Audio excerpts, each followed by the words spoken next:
I am able to say a few words of my own.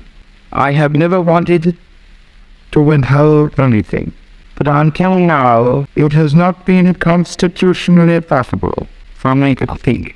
A few hours ago I discharged my love's duty as king and emperor, and now that I have been succeeded by my brother, the Duke of York, my first word must be to declare my allegiance to him. This I do from all my heart. You all know the reason which have impelled me to renounce the throne. But I want you to understand that in making up my mind, I did not forget the country on empire, which, as Prince of Wales and native king, I have for 25 years tried to serve.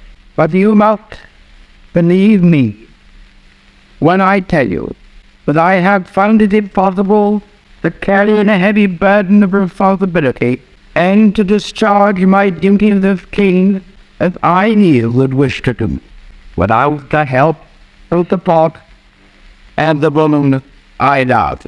And I want you to know that the decision I have made has been mine and mine alone. This was a thing I had to judge entirely for myself.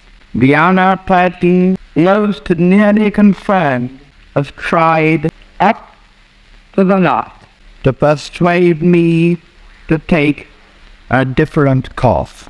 I have made this the most serious decision of my life. I never got a single thought of what would, in the end, be best for all. This decision has been made less difficult to me by the sure knowledge of my daughter, with his long training in the public affairs of this country, and with his fine qualities, will be able to take my place forthwith, without interruption or injury to the life and progress of the empire. And he has won matchless battle, and drowned by so many of you, and not bestowed on me a happy home when he has a wife and children.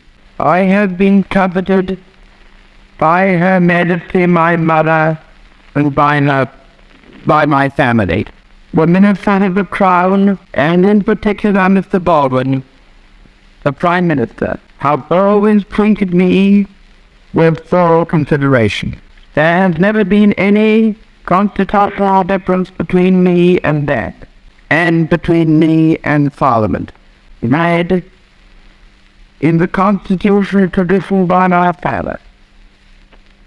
I should never have allowed any such issue to arise. Ever since I was Prince of Wales, and later on, when I occupied the throne, I have been treated with the greatest kindness by all classes of the people, wherever I have lived or journeyed throughout the empire, and that I am very grateful.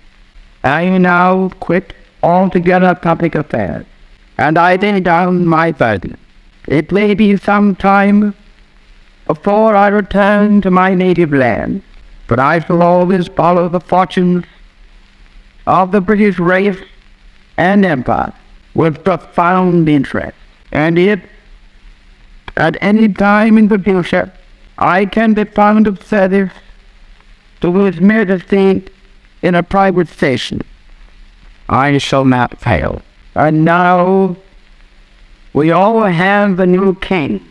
I wish him and you, his people, happiness and prosperity with all my heart. God bless you all. God save the King.